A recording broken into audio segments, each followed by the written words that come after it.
let's talk about our Goodreads goals. It's officially December. We have one more month to smash our Goodreads goals, and if you are like me, you are probably falling a bit behind. I was doing great until November. I don't know what happened. November didn't go great. I only read like 6 or 7 books, which isn't terrible, but considering my goal is 200 books, it wasn't great. It definitely put me at a bit of a disadvantage going into December. I now need to read, I think, 18 more books in December to hit my Goodreads goal. So if you are anything like me, maybe you need a couple recommendations. So I got some things that I think will be great for reading this month. Things that are short or things that are just very bingeable. That like you pick it up and it reads quick, even if it's not necessarily like under 200 pages. It still is something that I feel like you could finish in one sitting if you wanted to. We've got nonfiction, we've got thrillers, we've got romance, smutty recs, we've got horror, graphic novels. I got a little bit of everything here, so let's get into it. Alright, so let's start off with nonfiction. I have 3 nonfiction books here that I think could all be read very easily. The first is The Bigamist by Mary Turner Thompson. When I tell you I devoured this, I literally started listening to it and did not stop. I just needed to get to the end of this woman's story because it is fucking wild.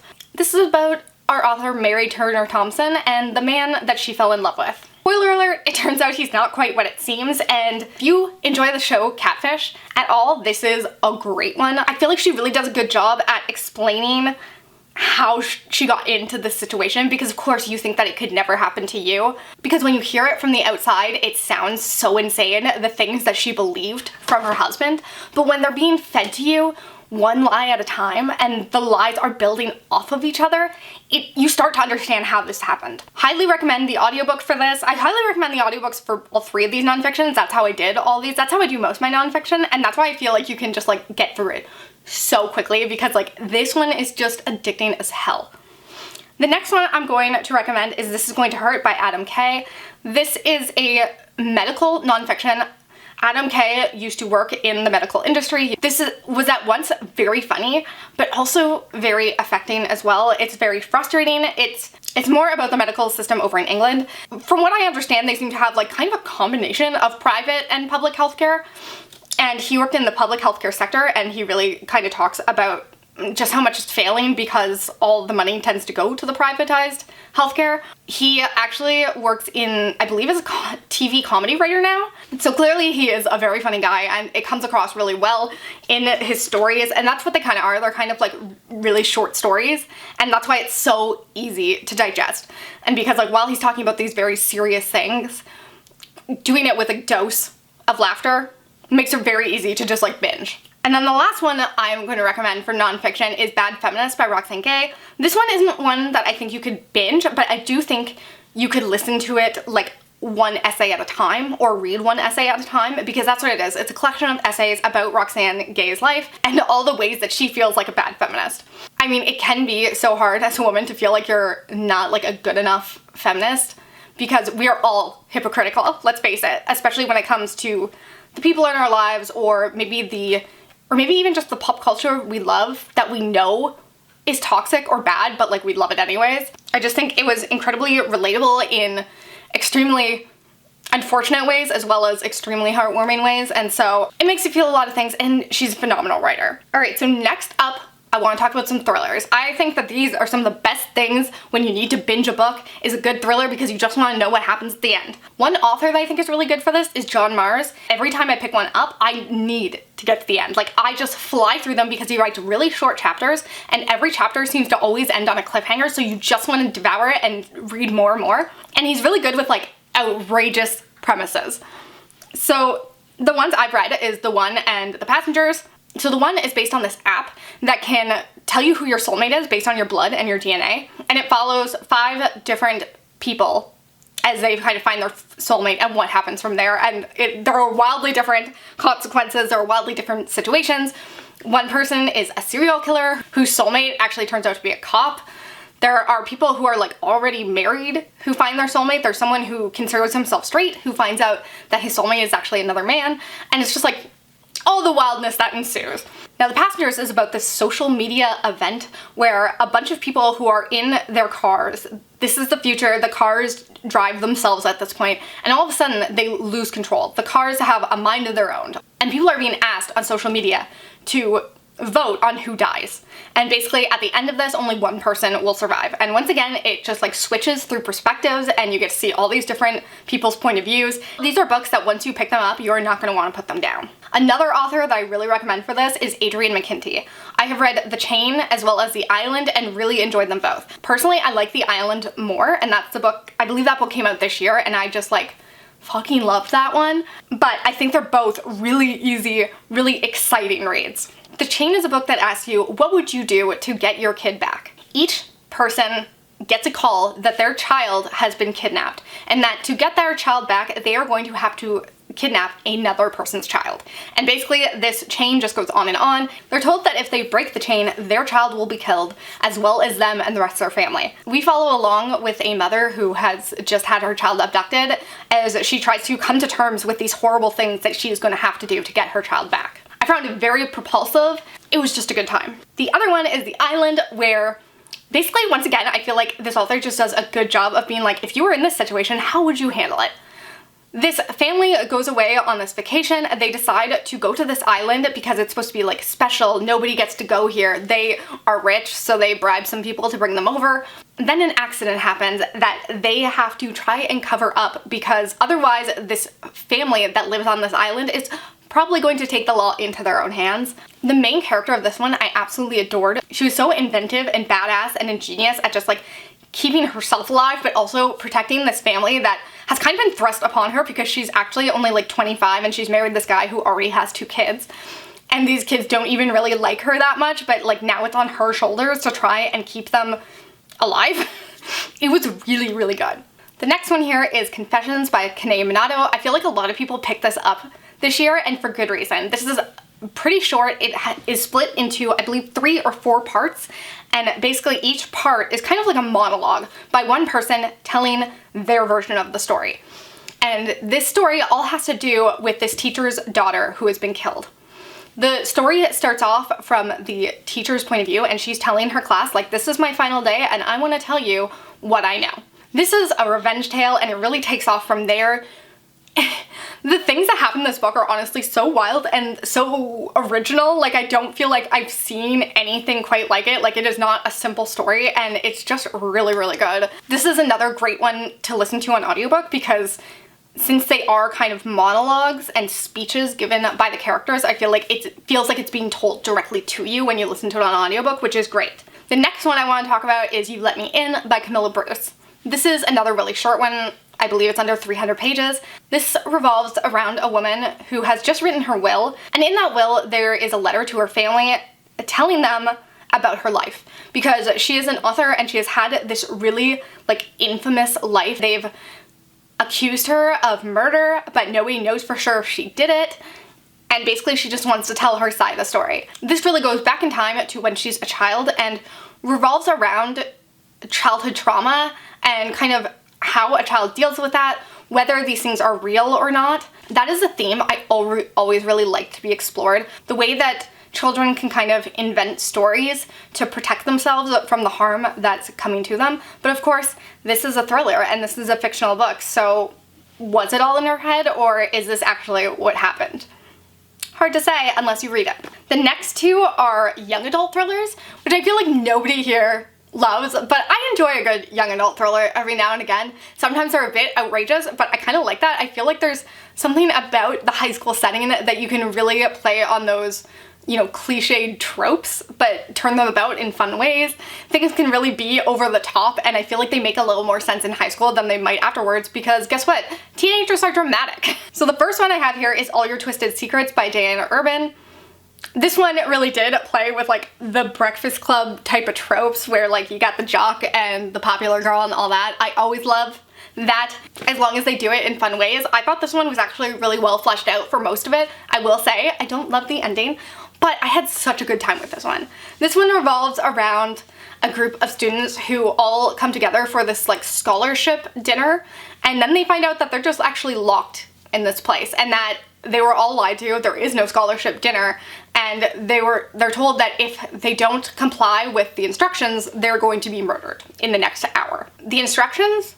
Well, they have to decide which one of them is going to die. The other young adult book is one I read in a single sitting, and that was Grown by Tiffany D. Jackson. This has to do with a 16-year-old girl with a really big talent who ends up being discovered by this massive R&B artist who then takes advantage of her. This obviously has a lot to do with many women who have been taken advantage by the music industry. Obviously, specifically, R. Kelly comes to mind. It did such a good job of showing just like how this can happen, how Black girls are often seen as grown and over-sexualized from a very young age. There's also a thriller element as well because the R&B artist has actually been murdered at the start of the novel, and we're going back in time to try and see what happened. This one was really, really dark, really, really heavy, but so well written, and I just flew through it. Since we're already talking about some dark shit, let's go to horror next. The first one I want to talk about is one I read recently, and that is Waif by Samantha Kolesnik. Hopefully I'm pronouncing that right. I adored this. This is very short. I had no idea what I was about going into it, and I kind of don't want to give too much away because it was so fun to find it out as I went along. So what I'm going to tell you is that this is about a wife who is very unhappy in her marriage. She just has never really felt connected to her husband in any way. She's never really felt attracted to him, and she kind of just thought that that's what life was like that's how it was gonna be in marriage. Until all of a sudden she sees a man at the grocery store and she finally feels attraction for the first time. That really is just where the book starts off because holy fuck, I can't even explain all the shit that happens in this very, very small novel. It is fucking crazy. I thought I was getting a novel maybe about obsession and like the length she would go to get this man. It might start off there, but it goes in very, very many different directions. Other than that, I feel like this is a novel that had a lot to say, and I always appreciate when I can get a little bit of social commentary with my horror. I feel like horror is a great genre to do that in, and I just hope like everyone reads this because it's so fun and weird and dark. The next one is The Venue by TJ Payne. If you liked Ready or Not, this is for you because this is just like fun from beginning to end. It's a bit silly, it's a bit over the top, but like in the best way possible. It plays around a lot with the conventions of marriage. Basically, this is about the wedding from hell. We follow our main character as she and her family and her ex-girlfriend all go to a former friend's wedding. She's been invited even though she hasn't talked to this guy in years and years. She can't believe she's been invited, but it's an all expenses paid vacation to the Alps, so why not go? Turns out that the bride and groom might have had a bit of nefarious reasons for inviting all of these people here. I think they have an axe to grind. It put a smile on my face from beginning to end, while also still giving me the violence and the gore that I want. And because it takes place in the Alps, I feel like it's perfect for December. The next one I have is Cirque Berzerk by Jessica Guest. This one was a total surprise. There were things in this I totally wasn't expecting. It's very slim. I believe it's like 250 pages. Cirque Berzerk revolves around a group of friends on their graduation night. I believe this is like a tradition that you go out and you do something crazy. And so they decide to break into this abandoned amusement park. Little do they know that some weird shit happens at this amusement park on this one specific day of the year. This is another one that's just like a very fun horror. I like horror that has some humor to it. This definitely had that. This also had this like fun nostalgia to it because I believe this takes place in like the 80s or 90s. It had a bit of a sci-fi twist in it that I didn't know was gonna be there, and it makes it so much more unique. Definitely a slasher, which is my favorite subgenre in horror. Okay, and the last short horror I have to recommend is Go Down Hard by Ali Shea. When I first picked this up, I didn't love it, and I'm so glad that I ended up picking it back up and getting through the first part because this ended up being so good. This is about two serial killers who just happen to end up moving next door to each other. They have these like big pieces of farmland that they live on. I wonder why. Maybe it has something to do with all the buried bodies they're trying to hide. As soon as they see each other, they kind of recognize each other for what they are. These two have this really weird attraction to each other, and so you really don't know if they're gonna fuck or if they're gonna kill each other. You know that the killing's gonna happen eventually, but you don't know in what order. It got a lot like grittier in their fight than I was expecting it to. I will say, like, there is some dark subject matter in here, but once again, this is a book that deals with social commentary. There's definitely like a feminist sort of message in there. I just like when women write horror. I think it's great. Before we get into the romance and the graphic novels, I have two just like random easy reads here. And the first is the Misfortune Mysteries series, starting with Louisiana Longshot by Jana and Deleon. Now, this one is a like long-going cozy mystery series. It surrounds Fortune Redding, who is a CIA agent who has to go undercover in this very small town in Louisiana because there's an arms dealer who has put a hit out on her. She ends up pairing up with these two old ladies in town to try and solve some mysteries that happen around this small community. There's also a Will They Won't They with Carter LeBlanc, who is the deputy in town. I binge read all 23 books in this series like in 2 months, I think. About that. That's how long it took me to binge read all of them. They were just so much fun. Sometimes in between all the dark reading, you just need something light and easy that will put a smile on your face, and this did it for me. The other series I want to talk about is the Keeper of the Lost City series by Shannon Messenger. Now, I will say all the books in this series are super long, but this is a middle grade series, so the language is pretty simple, the world building is pretty basic.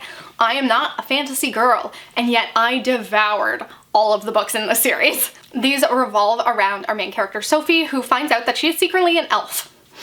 She has been hidden away in the human world, and now she has to go into this elf academy and just like find her way, as well as, you know, saving the world, maybe. These characters mean so much to me at this point. Like, I was not expecting to fall in love with the series as much as I did, and even though the books are like 500 pages each or longer, I do think because they're middle grade series, the font is a little bit bigger, the words are a little bit shorter, and so it doesn't take like a ton of brain power to get through, and so you really kind of read a lot of these back to back and just fly through them.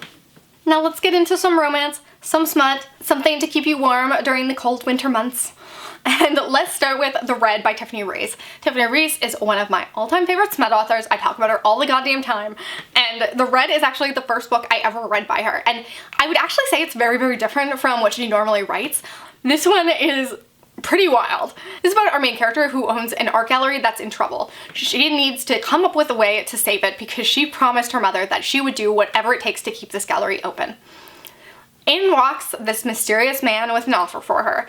As long as she promises to sleep with him in any way he so chooses, then he will bestow upon her these priceless paintings that will save the gallery.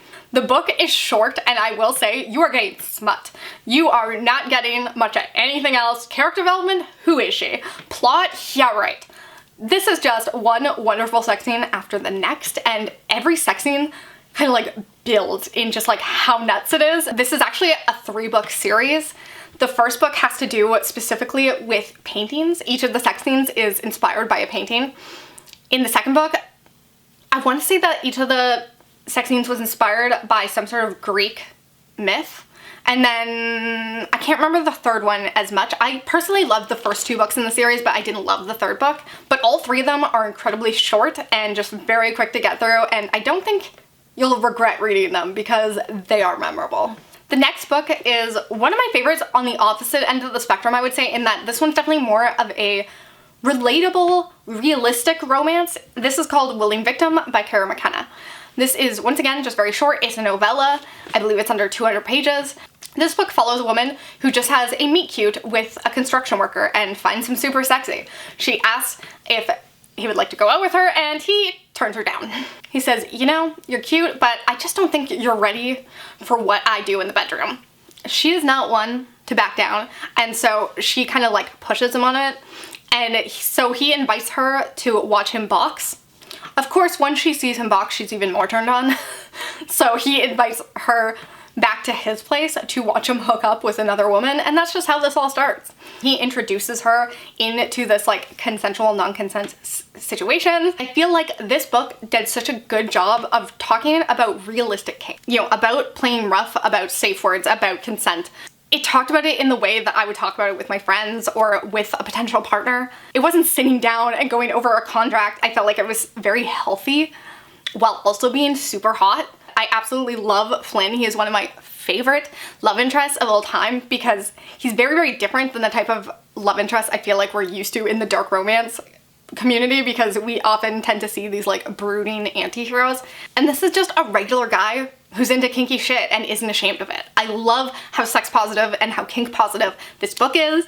I'm usually not much on the romance side of the spectrum, but I feel like this is a romance I can get behind. The next one is one you have heard me talk about, I swear to God, in like every video since I've read it. And that is Dark Soul by Aleksandr Voinov. Look, I don't care. I'm gonna find a way to shove it into every fucking video I make because I love it so much. If you don't like dark shit, stay the fuck away from this one because this one will cross every goddamn taboo that is out there. This follows two men in the mafia, one who believes he is straight, who's a head mafia boss, another who's an assassin who is very openly fluid with his sexuality. From scene one, I knew this was it for me. Like, I just knew I was going to love it because it, like, starts off with a bang, with a non-consensual, but, like, sort of into it kind of scene. It was so hot. It involved guns in different orifices. This is another one like The Red that has very little actual storyline and mostly is just one sex scene after another. This was actually built as kind of short stories that were then all compiled into different volumes. I do think you get a little bit more character development and they do talk a bit more about each of their reasonings. It was really nice to see this like older character who was kind of going through this questioning of his sexuality and having to come to terms with that and who that makes him, because he has like a very old school mafia values, whereas this younger character just like, he lives life on his own terms and I adore him. I crossed so many lines in volume 2, some of which I was less okay with than others, but I mean, it raised the stakes every single scene. The last one I have here is an oldie but a goodie, and that is The Foxhole Court by Nora Sakavic. This one isn't the best one written out there, but it is so addicting. And I would say like those are like my top recommendations for this final month of the year, is you want to read something that you just cannot put down, that you just want to like turn page after page, because those are the easiest things to get through. And that's the way you're gonna like cross that finish line for your Goodreads goal. The Foxhole Court is about Neil Justin, who has a very sordid past. His father is some sort of gang leader or mafia, and he is on the run from him. He has gone into hiding, trying to stay out of his father's life. But he has a love for this sport called Xe. Now this is a make-believe sport. I believe it's similar to lacrosse. And even though he's trying to fly under the radar, he just cannot keep himself from the love of the game. So he ends up getting recruited by the Foxes, who are basically this ragtag crew of misfits. They always recruit all of like the most insane players, like the ones who just need a second chance, the ones who are maybe down and out in life and are kind of uncontrollable personalities. This definitely gives me like fanfic vibes because every scene is over the top. The stakes are high, but in ways that make no sense because, like I said, the frickin' mafia is involved. I ended up loving these characters with all my heart. There's a ton of dark shit that's dealt with, like, because that is the soap opera nature of this, is that there is going to be like a traumatic backstory for every single character, and you never know where it's gonna go. You never know who's gonna end up with who. Like, if I had to predict who the will they won't they was gonna be at the start of the series, like I would have been so wrong. Now, the last category on my list is graphic novels and comic books. I feel like not enough people read graphic novels, like they just don't give them a chance. I definitely was one of those people for a while. I never thought I would like comic books, and here I am. I have devoured so many series. Comic books hold such a special place in my heart. There's things that can be done in this medium that I think can't be done anywhere else, and they are perfect for the end of the year because they are almost always just extremely quick to read. So the ones I have here are all ones that I thoroughly recommend, but that are pretty quick and easy for, first of all, a beginner, but also quick and easy in the sense that none of them are 30 issues long. I believe these are all under 20 issues or just one-off graphic novels. The first one I have here is Backtrack. This is about 10 issues, so it would maybe take you 2 hours to read. This is about this like national, massive reality show type race between all these different people who want to change something in their lives. This corporation has the power to time travel, and so if you win, you get to go back in your life and change one thing you regret. And because they have this control of time travel, this race takes place all over the continent. It takes place all throughout time, whether it's the past, the future. There's just like so much wild shit that happens in this. And this one was just really, really fun because like they dealt with moments in history and like affected them in different ways. I'm a sucker for this type of thing. The next one is By Night. This one is by John Allison, who I absolutely adore. Giant Days, that's one of my favorite comics of all time. And I have now read, I think, almost everything else he's ever written. This one is about two friends who come back together, who end up finding this machine that can transport them to a different dimension. And this different dimension has like all sorts of monsters and things. And once again, it's just a tale of friendship between these two women that also involves some like supernatural shit, but it's mostly like a comedy. It's a happy, good time. I enjoy everything that creator comes up with. And that is 12 issues. The next one is Skyward. This is about 15 issues. This has to do with one day the world just loses gravity.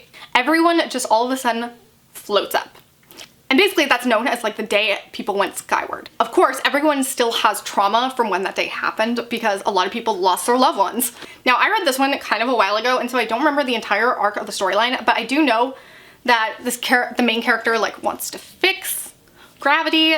She believes that maybe there's like someone in the government who has done something and is hiding the cure. I really, really enjoyed this one for the world building. I feel like the creator developed this so quickly and efficiently. The next is a one-off, and that is The Cape. This is your basic superhero story, except done by Joe Hill, who is a horror writer. And so this is about what would happen if it was a really shitty guy who got superpowers. Someone who had a bit of a chip on their shoulder, who wanted a bit of revenge maybe. I just really like the way this played out. I thought this was just really solid. Once again, it's a one-off so you can read it in like an hour, and I very much enjoyed it. The next one is The Inkberg Enigma, which is a middle grade that I actually had an arc of at one point and I absolutely loved it. Similarly to By Night, this is also like a friendship tale that has some paranormal elements to it. Some people are trying to hide the paranormal happenings that are going on in their area while they are trying to discover what's going on. It was really cute, really fun, solid, just a good one-off, which I feel like, you know, it doesn't always happen. Then we have Infidel, which was basically a horror take on racism in an apartment building. Again, such a good and effective one. And then as well as Eve by Victor Laval. I have not read enough by Victor Laval. Just in general, like I need to read more. This is another like post-apocalyptic type story. It involves a girl and a teddy bear. There's some horror to it. There are lighter moments, like just so much fun. Really loved it. This one has about 5 issues, so it really is just like a standalone. Again, that you can read in an hour and totally worth it. All right, that is my list. I hope you got something from that can help you hit your Goodreads goals. I am starting to feel not so great about mine. I think my next video will be the things I'm reading in December, or at least the things I have taken out from the library to read that I may or may not accomplish. I may have been slightly too ambitious with some of the things I've taken out. Learn from my mistakes and, you know, do what I say and not what I do. I hope you liked this video and I hope to come back in soon. Bye.